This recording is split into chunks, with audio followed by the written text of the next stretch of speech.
દસરાજ જય મુરલીધર કેમ છો મિત્રો? મજામાં જશો? અમે પણ મજામાં છીએ. અમે આવી ગયા છીએ તમારા માટે નવો બ્લોગ લઈને. અમારા બ્લોગમાં હાર્દિક સ્વાગત છે. અને બસ અમે આવી ગયા છીએ હલ્દી ઘાટી.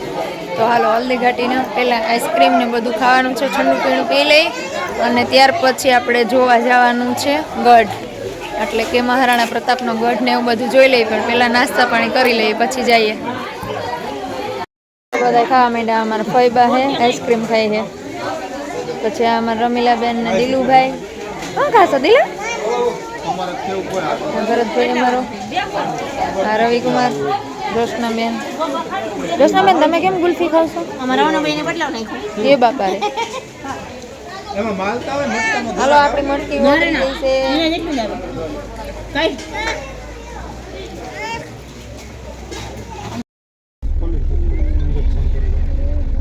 જતા વરસાદ વરસે છે એક ઓર ને અહીંયા ડુંગરનો નજારો જોવો ને કેટલો મસ્ત ડુંગર છે.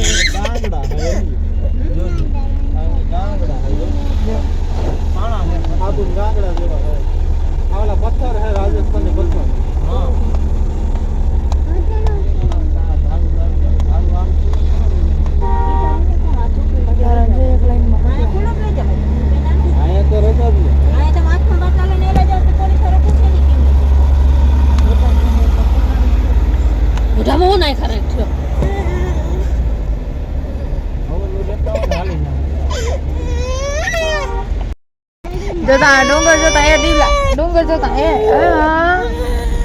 જોતા ડુંગર એ કેવા છે જોતા જોતા જોતા જોતા આપણે કેવા રસ્તામાં જવાનું થાય છે.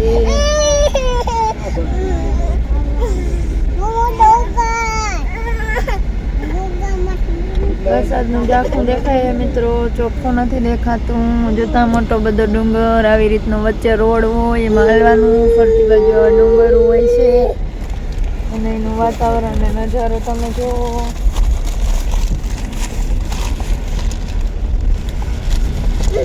હા મેં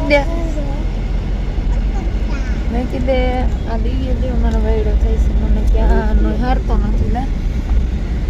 હાલો હલ્દી ઘાટી પૂગી ગયા છે અમે. જો કેટલું મસ્ત નજારો છે. વરસાદ પણ ઝીણો ઝીણો ચાલુ છે અને અમે પહોંચી પણ ગયા છે ને હવે અંદર ગઢ જોવા જવાનું છે. જોતા કેવું મસ્ત સરસ છે. એ વિડીયો તું તાલી રમી લે અસલ આવે છે નજારો જરૂર કરો.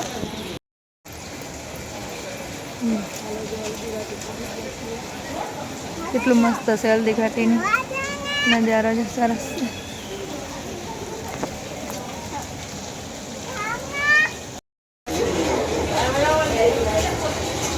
હાલો આવી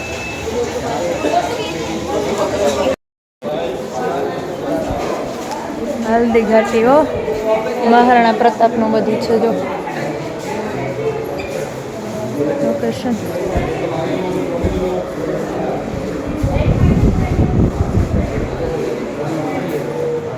एक बार सभी आगे आ जाओ, पीछे वाला आगे आ जाओ, आगे आइए, सभी आगे आइए।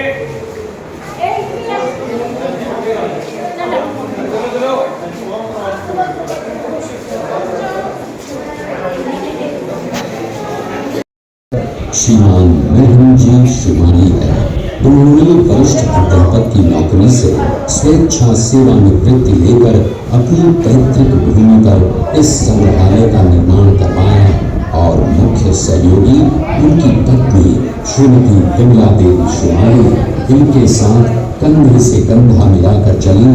इस सपने को साकार करने के लिए उन्होंने अपना सब कुछ न्यौछावर कर दिया। 18 जून 1576 ईस्वी को हल्दी घाटी का घमासान युद्ध हुआ था। ये युद्ध केवल एक दिन का था, जो मेवाड़ के राजा महाराणा प्रताप एवं मुगल अकबर की सेना के मध्य हुआ था।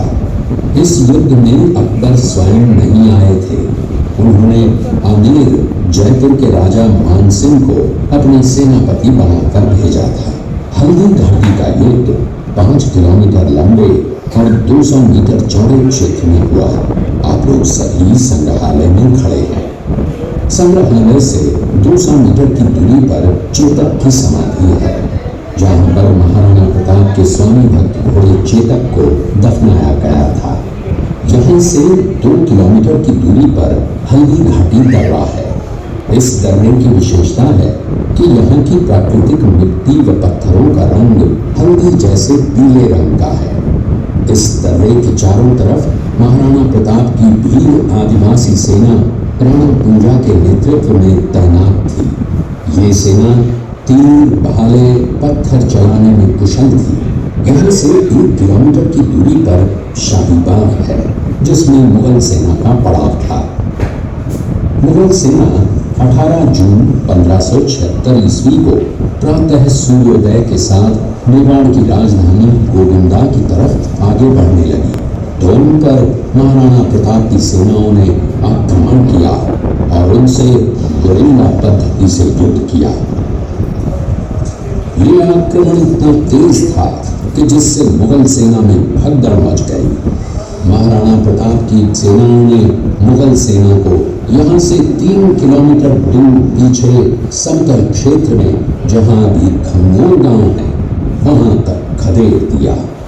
इसी खमनोर गांव के पास बनास नदी के पास समतल मैदान में 7 घंटे का भयानक युद्ध हुआ। इस युद्ध में दोनों पक्षों से कुल 18,000 सैनिक मारे गए। जब ये युद्ध समाप्त हुआ तो वहां पर मानसूनी बरसात हुई और वहां पर कटी हुई लाशें और खून ने पानी में मिलकर एक तलाई का रूप ले लिया। इतिहासकारों ने इस तलाई को रक्त तलाई का नाम दिया। इस युद्ध में ग्वालियर का एक पूरा राज परिवार, जिसमें राजा राम शाह तंवर और उनके दोनों पुत्र थे, शहीद हो गया। यहीं पर एक बगीचा बनाया हुआ है और जो इस युद्ध में शहीद हुए थे उनके स्मारक इसी बाग में बने हुए हैं। इस लड़ाई की विस्तृत जानकारी आपको एक फिल्म के द्वारा दी जाएगी। आप जब इस कक्ष में सब कुछ देख चुके होंगे तब यह फिल्म और लाइट व साउंड शो शुरू होंगे। तब तक के लिए धन्यवाद। आगे 2-4 मिनट का एवं महाराणा उदय सिंह की महारानी जयवंत कंवर की कोख से विक्रम संवत 1597 में अर्थात 9 मई 1540 को बाल्यकाल चित्तौड़गढ़ में गुजरा। सन 1567 में अकबर ने जब चित्तौड़गढ़ पर आक्रमण किया तो मेवाड़ के प्रमुख सरदारों और सेना नायकों के आग्रह पर महाराणा उदय सिंह ने चित्तौड़गढ़ छोड़ दिया। अपने देश, कुल, गौरव और मातृभूमि की मर्यादा के लिए प्राण न्योछावर करने वाले योद्धाओं और लड़नाओं से प्रताप ने न केवल सीख ली बल्कि ये घटना उनके जीवन का आधार बन गई। फरवरी 1572 को महाराणा उदय सिंह का देहांत हुआ। प्रताप की ज्येष्ठता और योग्यता को ध्यान में रखते हुए सरदारों ने उनको राजगद्दी पर आसीन किया। होली के दिन उनका गोविंदा में राज तिलक हुआ। उस समय तक लगभग सभी राजाओं ने अकबर की अपील का स्वीकार कर ली थी। एकमात्र महाराणा प्रताप ने अपना मस्तक अकबर के आगे नहीं झुकाया। प्रताप मुगलों से लोहा लेने की तैयारी में जी जान से जुट गए। 18 जून 1576 की सुबह हल्दी घाटी और खमनोर के मध्य एक मैदान में ऐतिहासिक युद्ध हुआ। महाराणा प्रताप की सेना गोगुंदा से हल्दी घाटी पहुंची, जबकि सेनापति मानसिंह के नेतृत्व में मुगल सेना ने हल्दी घाटी के ठीक नीचे मैदान में अपना मोर्चा जमाया। मुगल सेना के हरावल दस्ते द्वारा घाटी में घुसपैठ करने के प्रयास की प्रतिक्रिया स्वरूप महाराणा प्रताप की सेना मुगलों पर टूट पड़ी।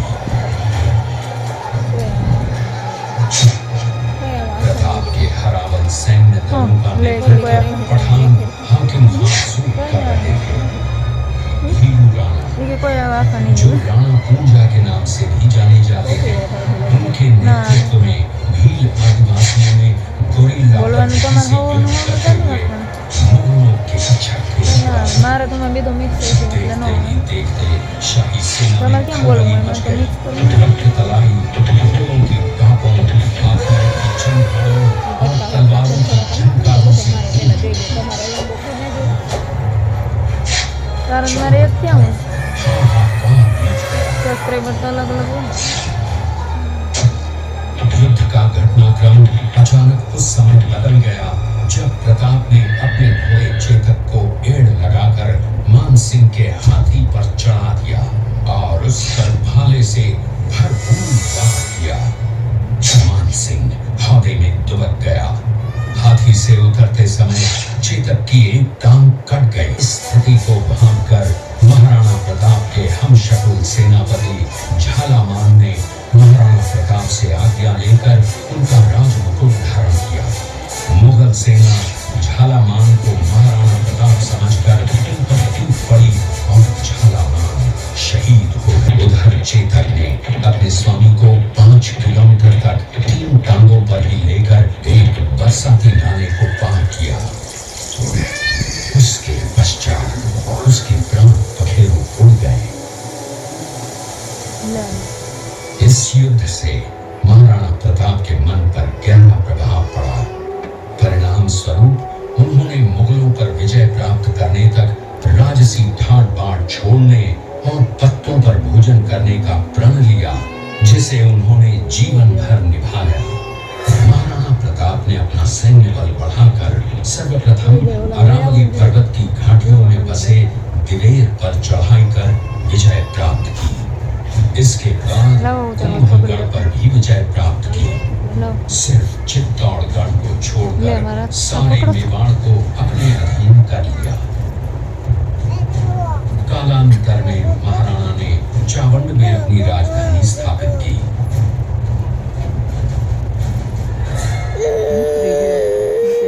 19 जनवरी 1597 को राणा प्रताप ने मात्र 57 वर्ष की आयु में इस संसार से प्रयाण किया।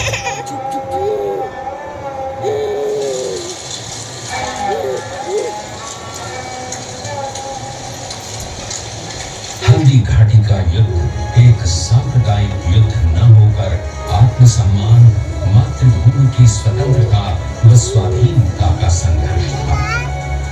इसका प्रमाण ये है कि जहां पर अकबर की सेना के सेनापति जयपुर के राजा मानसिंह थे, वहीं पर महाराणा प्रताप की सेना के सेनापति काबुल के हाकिम खां सूर थे। महाराणा प्रताप स्वतंत्रता की वेदी पर एक ऐसा अंगारा था जो आत्मसम्मान व देश गौरव के लिए दिन रात जलता रहा, धधकता रहा और अंत में बुझकर भी उसने देश में ऐसा लौह भर दिया जिसकी प्रखर किरणों ने भारत माता को गुलामी की जंजीरों से मुक्त कराने के लिए सदा प्रेरित किया।